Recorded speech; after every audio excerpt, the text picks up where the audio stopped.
अस्सलामुअलैकुम फ्रेंड्स, मैंने 1-2 दिन पहले एक कम्युनिटी लगाई थी जिसके अंदर मैंने आपसे पूछा था कि नेक्स्ट वीडियो किस टॉपिक पर बनाई जाए। तो आप लोगों ने अर्तुगरुल गाजी किया, तो ये वीडियो इसी वजह से बनाई जा रही है अर्तुगरुल गाजी के ऊपर। जैसे कि आप सबको पता है TRT अर्तुगरुल बाय PTV हर दिन एक एपिसोड डालते हैं, तो फैंस इस वक्त बहुत ज़्यादा परेशान होते हैं क्योंकि उन्हें नई एपिसोड देखनी होती है। तो इस वजह से मैंने सीज़न 4 एपिसोड 47 अपलोड करने लगा हूँ अपने चैनल पर, जो आप लोग देख सकते हैं। तो बगैर टाइम वेस्ट किए हम लोग अब वीडियो को शुरू करते हैं। फ्रेंड्स, एपिसोड 47 इस तरह स्टार्ट होती है कि सबसे पहले हमें दिखाया जाता है अर्तुगरुल गाजी, अब्दुर्रहमान गाजी और आरिस, जो कि अब अहमद हो जाते हैं, जो कि लास्ट एपिसोड के अंदर मुसलमान होने के बाद अर्तुगरुल गाजी इनका नाम अहमद रखते हैं। ये तीनों अपने घोड़ों पर सवार होकर जा रहे होते हैं।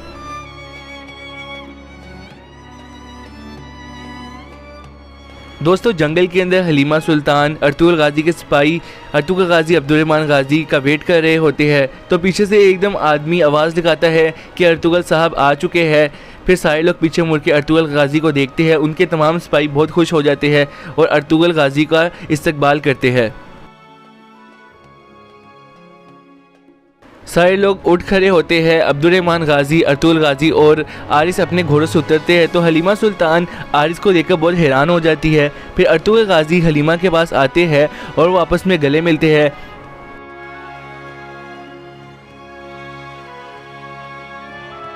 दोस्तों, हलीमा सुल्तान अर्तुगरुल गाजी को कहती है कि अल्लाह ताला का शुक्र है कि आप सही सलामत वापस लौटे हैं।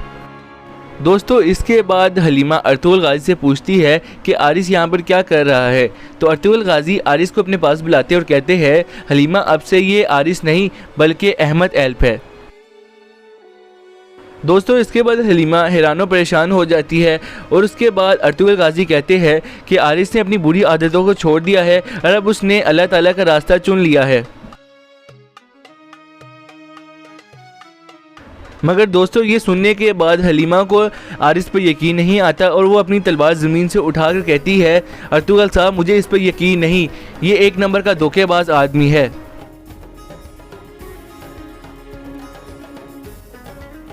इसने जो हमारे साथ काम किया, क्या हमें इस पर एतबार करना चाहिए अर्तुगरुल साहब?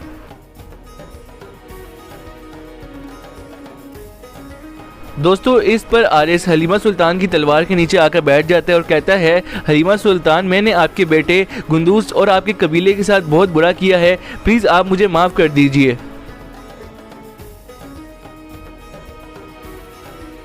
इसके बाद आरिस कहते हैं अर्तुगरुल गाजी के तमाम सिपाहियों को कि मैंने आपके साथ भी बहुत बुरा किया है, आप लोग मुझे भी माफ़ कर दीजिए। इसके बाद आरिस कहते हैं कि मैं अब से इस्लाम और अर्तुगरुल गाजी की खिदमत करूँगा और क्योंकि मैंने अपनी पिछली पूरी ज़िंदगी ज़ाया कर दी है।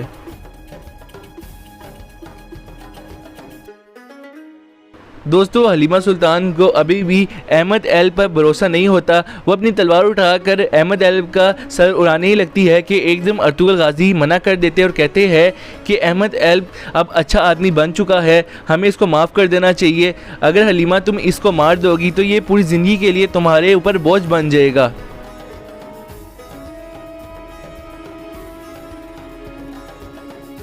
दोस्तों, इसके बाद अर्तुगरुल गाजी अहमद एल्प को उठाते हैं ज़मीन से और कहते हैं कि अब से तुम हमारे भाई हो। हलीमा सुल्तान अहमद एल्प को कहती है, अल्लाह ताला तुम्हारे पिछले तमाम गुनाह माफ़ फरमाए और अब से तुम इस्लाम के लिए काम करोगे और अल्लाह ताला तुम्हारे लिए आसानियाँ लाए। अब से तुम भी मेरे भाई हो।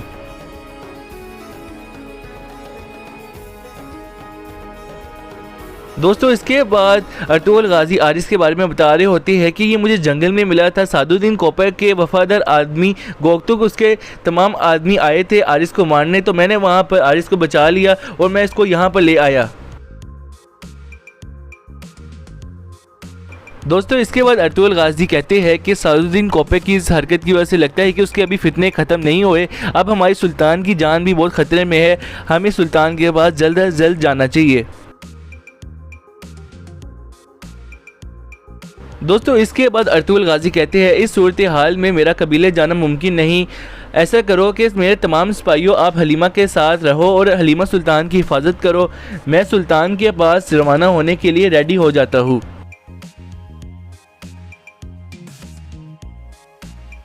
दोस्तों, इसके बाद अर्तुगरुल गाजी कहते हैं कि मैं सुल्तान के पास जाने लगा हूँ। हलीमा सुल्तान आरिस साहब के साथ होगा और वो आपको तीतान की गार दिखाएगा जहाँ पर वो छुप कर प्लानिंग्स करता है।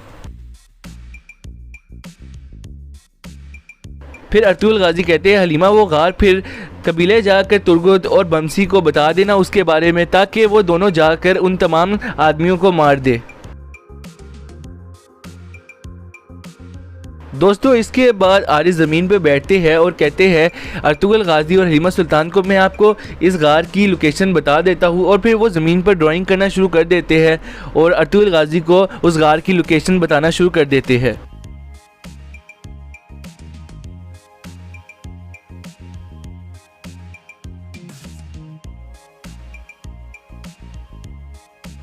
दोस्तों इसके बाद नेक्स्ट सीन में आप देख सकते हैं यहाँ पर सादुद्दीन कोपक, महापरी खातून और उनके एक और ख़ास आदमी अल्तुना बा बैठे होते हैं। ये तीनों आपस में बातें कर रहे होते हैं। महापरी खातून सादुद्दीन कोपक को कहती है जो काम मैंने आपको करने का कहा था क्या आपने वो सरअंजाम दे दिया है। सादुद्दीन कोपक महापरी खातून को कहता है कि इस वक्त सुल्तान का बावर्ची नसीरुद्दीन मेरे कंट्रोल में है, अगर आप अभी कहे तो मैं सुल्तान का खात्मा करवा सकता हूँ। दोस्तों इसके बाद महापरी खातून सादुद्दीन कोपक को कहती है मैं आपको हुक्म देती हूँ जाकर अपना फ्रीज़ा बखूबी सर अंजाम दो, और इसके बाद मैं अपने तमाम वज़ीरों को कहूँगी कि वो सुल्तान ग़ियासुद्दीन की अताअत करे। दोस्तों इसके बाद सादुद्दीन कोपक महापरी खातून को कहते हैं कि मैंने अपने तमाम दोस्तों से रब्ता किया है, वक्त आने पर वो तमाम दोस्त शहज़ादे ग़ियासुद्दीन की हमायत करेंगे। दोस्तों अल्तुनबा कहते हैं कि मैं अब जाकर शहज़ादे खलीज अरसलान और उनकी वालदा का खात्मा करने जाता हूँ। अल्तुनबा कहते हैं कि मैं उन लोगों को कोनिया नहीं पहुँचने दूंगा।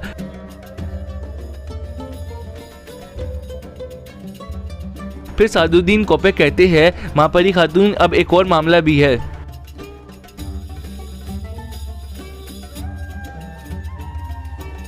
दोस्तों इसके बाद सादुद्दीन कोपक अपने आदमियों को इशारा करते हैं और उनकी आदमी गोकतुक की लाश जमीन पर रख देते हैं।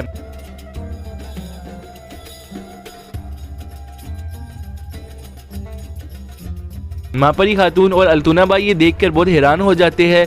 सादुद्दीन कोपक अल्तुनबा और महापरी खातून को कहते हैं कि अर्तुगरुल अपनी हरकतों से बाज नहीं आया, उसने मेरा पीछा किया और मेरे आदमी गोकतुक को मार दिया, अब मेरी भी जान इस वक्त खतरे में पड़ी है।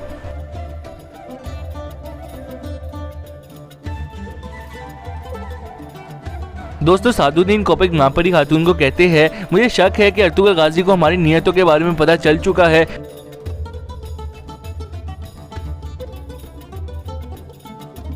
तो महापरी खातून आगे से सादुद्दीन कोपक को कहती है कि अर्तुगरुल गाजी को रोकना आपकी जिम्मेदारी है। आगे से महापरी खातून कहती है कि हमें अर्तुगरुल को रोकना होगा, अगर वो सुल्तान के पास पहुंच गया तो हर चीज़ बर्बाद हो जाएगी। तो आगे से सादुद्दीन कोपक कहते हैं कि मैंने इसका हल निकाल लिया है।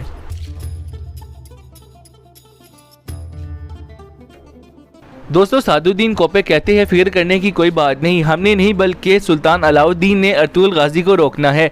वो कहते हैं अल्तुनबा आप इस खत पर अपनी मोहर लगा दे और इसे फ़ौरन सुल्तान के पास भेज दे। दोस्तों सादुद्दीन कोपक बताते हैं कि इस खत में लिखा हुआ है कि अर्तुगरुल गाजी ने सुल्तान के कानून को तोड़ा है, उसने मेरा पीछा किया और मेरे आदमी गोकतुक को मार दिया। इसके अलावा अर्तुगरुल गाजी ने महल में और हाली बाजार में अमीन निज़ामुद्दीन के साथ मिलकर सुल्तान को कत्ल करने की कोशिश की है। दोस्तों आखिर में सादुद्दीन कोपक बताते हैं कि अर्तुगरुल गाजी इस वक्त रास्ते में है और सुल्तान वो आपको मारने की कोशिश करेगा। फिर महापरी खातून आगे कहती है कि अर्तुगरुल गाजी अजीज़ और उसके सिपाहियों पर तलवार नहीं उठाएगा तो हम अर्तुगरुल और सुल्तान की मुलाकात को कैसे रोकेंगे। दोस्तों फिर सादुद्दीन कोपक कहते हैं कि अजीज़ अर्तुगरुल गाजी को जेल में कैद कर देगा, फिर हम अर्तुगरुल गाजी को मार देंगे और लोगों को ऐसा लगेगा कि अर्तुगरुल गाजी ने सुल्तान के आदमियों के साथ बदतमीजी की, जिसकी वजह से अर्तुगरुल को मार दिया गया। ये बात सुन के महापरी खातून बहुत ज़्यादा खुश होती है और सादुद्दीन को कहती है वाह तुमने बड़ी होशियारी से काम किया है।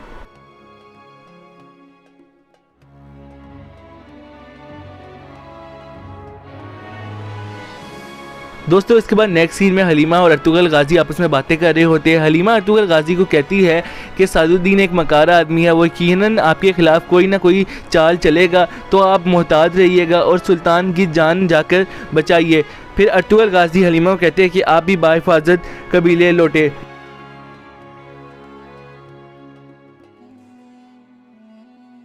ये कहकर अर्तुगरुल गाजी फिर अपने गोरे की तरफ बढ़ते हैं और अपने बहादुर सिपाहियों के साथ रवाना हो जाते हैं।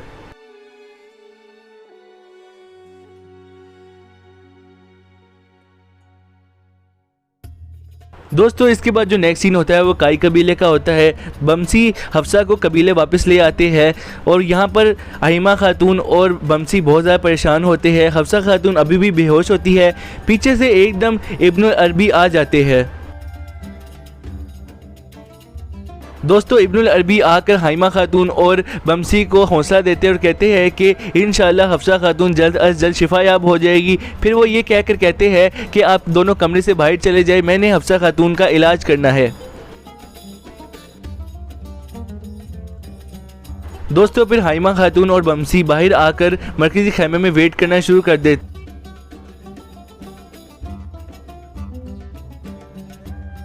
है। इतने में तुर्गुत और असलिहान आते हैं। असलिहान बमसी से पूछती है कि हफ्सा का क्या हाल है, तो बमसी आगे से जवाब देते हैं कि ये सब कुछ तुर्गुत की वजह से हुआ है।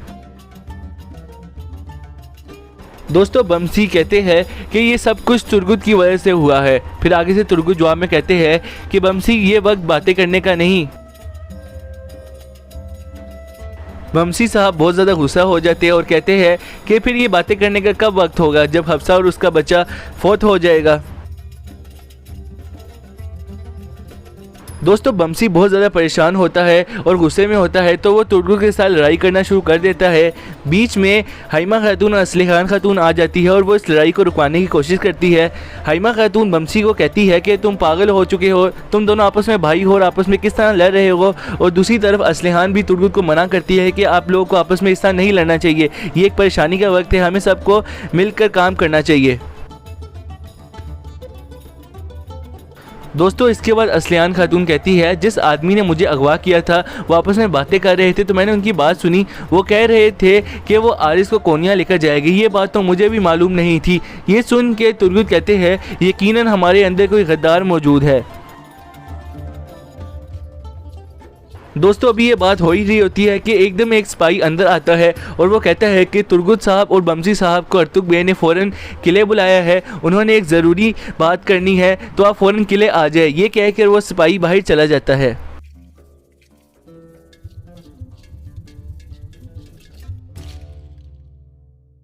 और दोस्तों फिर तुर्गुत और बमसी दोनों किले की तरफ रवाना हो जाते हैं।